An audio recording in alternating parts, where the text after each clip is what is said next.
长久以来，在多伦多都有一个都市传说，那就是买块地把它推倒了，翻建一个新的房子，能赚很多钱，轻轻松松一倒手就能赚个50-60万。第一次听说这个故事是在我成为经纪人前的2015年。作为一个部分相信了这个都市传说，并且真的下手翻建了多套房的人，在这边我跟大家分享一下什么是翻建，到底有哪些坑，它有利可图吗？特别声明，本视频系本人杜撰，毫无依据，如有雷同，纯属巧合，听听就好，切莫当真。大家好，我是 Norman。 去年年末我做了一期视频，讲在加拿大建 house 的成本问题，收到了很多的好评以及粉丝留言，大家都希望我进一步讲一下翻建有关的内容，也是我搁了很久的内容。今天就来把这个坑填上。翻建有坑， Norman 不坑。内容比较长，今天先跟大家讲一下财务上的坑，下期视频会讲 operation 建筑上的坑。财务上的第一大坑，利润坑。在我看来，非专业选手做翻建，90%的人会亏钱，剩下10%的人会亏钱亏到姥姥家去。那么翻建赚钱的都市传说到底是怎么来的呢？什么人在传播他们？流传最广泛的区域是在2015到2018年前后的Willowdale区域，主要3波人是这个都市传说的经历者：小 builder、房产经纪人和韭菜九先生。小 builder 和经纪人为了创收，合在一起编织了这样一个买地翻建能赚钱的童话，给一茬又一茬的九先生们。事实上，九先生赚不赚钱，小 builder 和经纪人是完全不 care， 他们只 care 听了这个都市传说之后，你相信翻建会赚钱，并且会乖乖的做这件事情，把 GDP 留下，让小 builder 和经纪人带走利润。本着中国人只会骗中国人，骗不了其他人的原则，这样一个小 builder 和经纪人的诈骗团伙组合，通常是以下的形式：一个大陆地区的房产经纪人搭配一个香港地区或者是伊朗或者是意大利来的小 builder， 大部分时间是经纪人在跟九先生接头，大家聊翻建聊得差不多了，九先生对翻建有了足够的兴趣，也有一些具体的问题需要问 builder 的时候，经纪人会把 builder 介绍给九先生，他们会安排比较少次数的见面，聊比较粗犷不是特别细致的内容。有的时候经纪人和小 builder 会说 builder 比较忙，没有时间见你，或者说 builder 是按小时收费的，再见面需要交钱了。为什么 builder 要找你不太懂的人群，又要控制见面次数呢？是为了增加神秘感。人们对自己不懂的没见过的事情通常是充满敬意的， builder 可以给你一些有用信息，但是不会给特别全。控制见面的次数也是为了让你不要问太多的问题，问的越多越容易出 bug 穿帮嘛。这批小 builder 通常经验不怎么多，所以也不希望你把他的背景查个底儿掉，保持神秘感就是必要且不得不做的了。到这一步，相信很多九先生已经成功入局了。那么下面很ugly的一步就要到来了。builder 和经纪人会在这一步给你非常错误的信息，来误导你的判断力。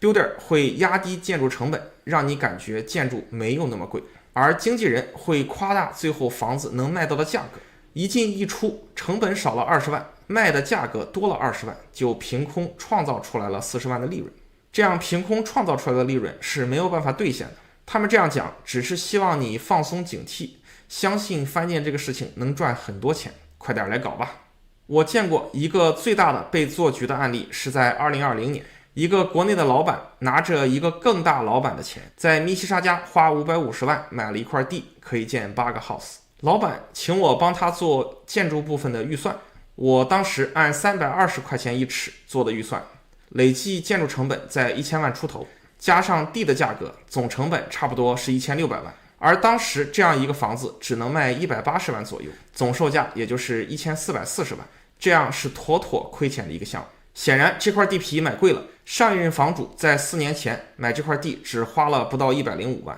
即使用比较正确的价格200万左右买这块地，也是修建更高密度的物业，比如 semi-detached 或者 townhouse 才能有利可图的。结果九老板不信啊，转头找了一个零经验的假 builder， 建筑工人出身，英语也讲不利索，拿着2013年不知道哪里来的 Excel 数据当做报价，给老板报价180块钱一尺就能建出来。酒老板听到了自己想听的话，满意的信了，而且他相信了180尺建出来的房子在当年可以卖180万。这是一个典型的至邻遗子的故事。最后酒老板让经纪人550万买了地，赚走了经纪费，又给假 builder 交了1年多10到20万的建筑管理费，最后啥也没盖。这块地现在还在那里荒着。有一次路过，我发现这个工地居然连栅栏都没有，成了过往人们的垃圾倾倒处，各种砖头瓦块、废旧马桶圈、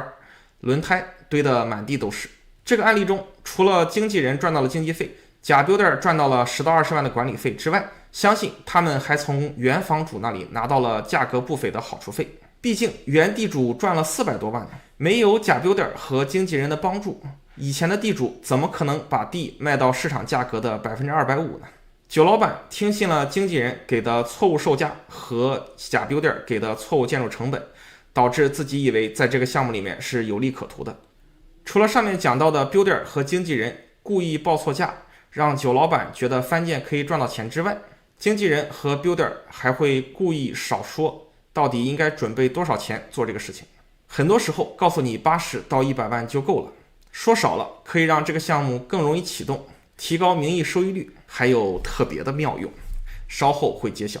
事实上，正确的操作方法最好是大家有100%的 cash 能来建这个房子，钱不够的话，暂时不要做翻建这件事。他们通常的说法是这样的：160万买个地啊，花个60来万就差不多了。建筑的时候呢，有20到40万打底就够了，剩下的可以用建筑贷款嘛，在房子上注册个 second mortgage 二贷，虽然利息有10%，但是你用不了多久嘛，等建好了，使用住宅贷款把建筑贷款 take out， 持有一段房子，最后把房子卖掉就可以了。这里就要讲到财务上的第二个坑，贷款坑。使用建筑贷款，除了可以让一波友商，也就是建筑贷款机构和贷款经纪人赚到 broker fee 和利息之外，还可以让房产经纪人增大最后卖掉这个房子赚到卖房佣金的概率。为什么呢？因为建筑贷款几乎根本没有办法被住宅贷款 take out。如果买房子做贷款申请难度是10的话，那么 refinance 的申请难度大约是100，基本只能使用 income program。想 refinance 拿出200到250万的话，需要有 T4 收入60万，所以建好了用住宅贷款 take out 的建筑贷款基本纯属扯淡。大家如果看过我的小红书，应该看到过我讲的自己投资的故事。最大的一次失败案例不是房子买贵了，而是房子建好了没有办法 take out 的建筑贷款。出了这个 bug 之后，就是那个恶俗的段子，100万的建筑贷款坑怎么填呢？我辛辛苦苦工作1年攒了3万，又去跟父母要了97万，把这个坑填上了。啃老要趁早，早啃啃得少啊！如果你真的只准备了80到100万来做这个项目，还使用了建筑贷款，在建好了之后发现没有办法 take out 建筑贷款的时候，又不能啃老，该怎么办呢？只能是被逼着尽快卖掉啊！还记得 Norman 说过的，一个房地产投资唯一亏钱的方式，就是在不合适的时间被逼着以低价卖掉。这种情况就是一个非常好的不合适的时间被逼着卖掉的例子。这个时候经纪人会说，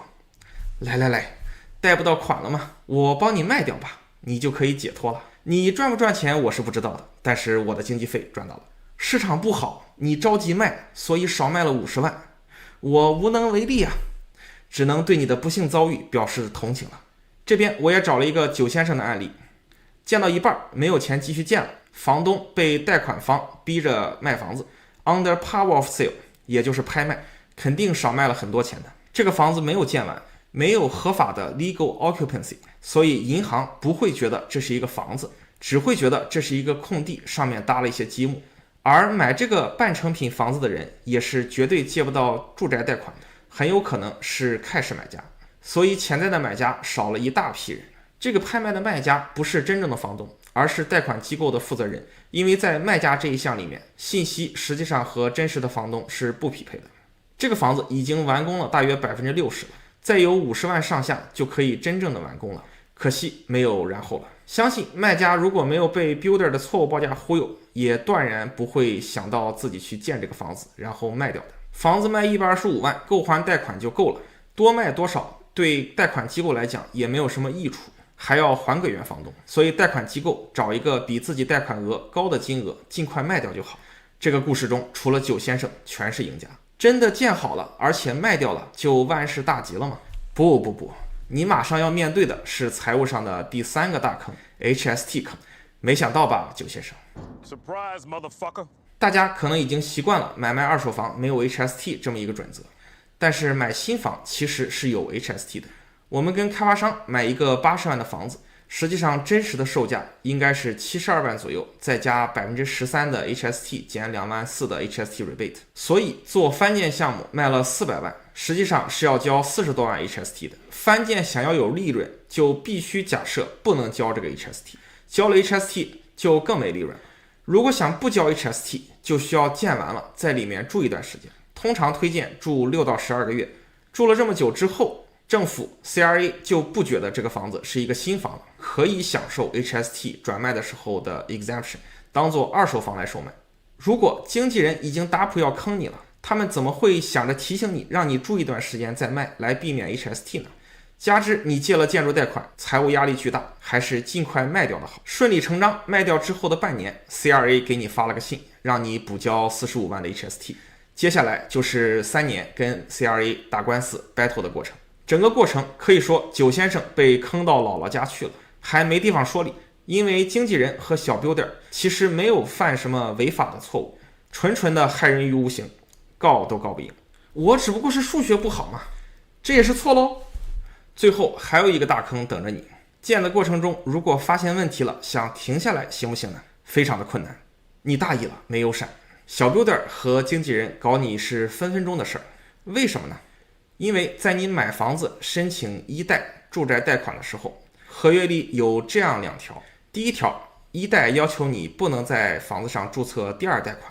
第二条，一贷需要你不能损毁他们的抵押物，也就是原来的房子本身。毕竟买一个房子和买一块空地，他们的风险是大不相同的，买房子的风险要小得多。所以当你发现建筑中被 builder 坑了，想跟 builder argue 的时候， builder 有终极核武器，那就是写个匿名信告诉你的贷款所在行 BMO 或者 RBC， 嘿，这个房东把你的抵押物给拆了哦。这个时候你会遇到安省最强法务多村必胜客资本财团5大银行来起诉你。接下来你会败诉，判银行胜诉，银行按 power of sale 的方式来卖掉你土地和上面的积木。同样的配方，同样的食材，多了不卖，卖到把第一贷款还清就可以了。第二贷款还会追着来跟你要钱的。我找到的翻建出的最大的 bug 是一个我很喜欢的频道 M2 档案，瑞做的讲故事系列，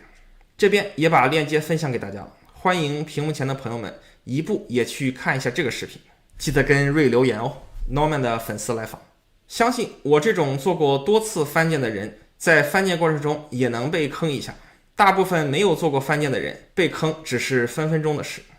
所以翻建这件事情能不做尽量不要做，真的要做的话要做充足的准备，尤其是钱方面最好能准备200万及以上，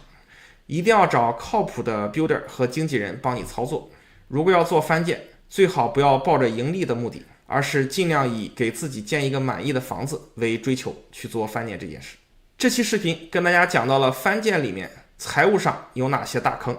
下期视频会跟大家分享一下在真正的建筑管理 construction 阶段还有哪一些大坑等着大家。